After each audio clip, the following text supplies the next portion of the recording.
Realtree's Midwest Whitetail is brought to you by Cabela's, Cuddyback, America's Best Bowstrings, Drake Non-Typical, Easton Arrows, Frigid Forage, Fuse, Grizzly Coolers, and Realtree.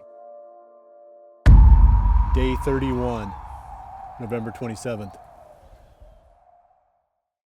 The wind is still blowing today. It's about probably 15 mile an hour wind, mostly out of the west, a little bit of northwest in it. I want to rest that spot that we hunted yesterday. That actually sets up well for this wind again, but we bumped, well, whatever was in that field. I don't think we spooked them too bad when we left, but they ran off. All we had to do was spook a couple deer, then that would start the cascade of deer running off the field. So it was, I wouldn't say we educated a ton of deer, but we definitely ran them off that field. So we're gonna rest that, maybe get back in there again tomorrow evening. Depends on what the wind does. But tonight we're heading back to one of my favorite spots on the farm. It's a spot that, there's a redneck blind back there overlooking a small food plot. Normally there's food in there and it's a great spot for this time of the season, but my fear is that the deer have eaten all the beans that were planted in there. And we might just get a few pass-throughs. There's plenty of other food in the area, just not right in front of that blind. And we can walk in there going through this mowed path that I cut through this CRP field behind me. Then we fall in behind some plot screen, which is a planted screen that Frigid Forage sells, and then in behind some cedar trees and then into the blind. And I've gotten in there before many times with deer out in the plot, so it sets up really nice. I mean, getting in and out is perfect. Probably the best stand that I've ever hunted for getting in and out. We park up here by the neighbor, so the deer are used to human activity here, no big deal. Sneak our way in and sneak our way back out without really educating any deer. So we're hoping for a pass-through. Well, obviously a pass-through on the arrow would be great, but just a pass-through buck this evening that's going from a bedding area someplace over to one of these other areas of the farm that has more food.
Ended up being pretty much what I expected this afternoon.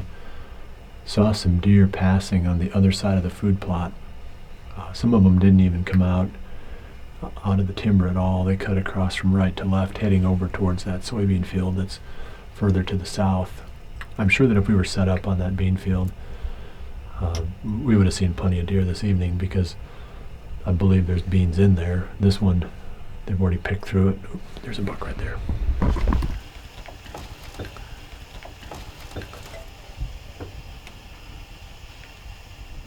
So like I said before I was rudely interrupted,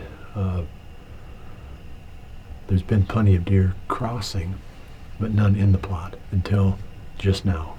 One of the bucks that we saw on the other end of the food plot is now out there feeding. He's got a doe. I think she went down into the trees, but they're the first deer that we've actually seen feeding in here. Hopefully before the evening's over, we'll see something come from that direction. That's typically what we see here as they work their way down through and right across in front of the blind. Whatever we see, we'll bring it to you in the rest of the blog here. But yeah, it's just gorgeous. I love hunting in the snow, beautiful sunset. Just a really cool evening to be out.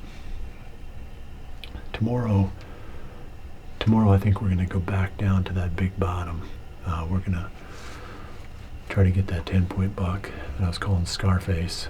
I've got a pretty good idea how we can get that deer. So with that southeast wind, I believe we've got a fighting chance of getting that deer within bow range tomorrow evening. So check back again, and if I don't fill my tag here, which is pretty unlikely, hopefully we'll bring you some action from that big bottom field tomorrow.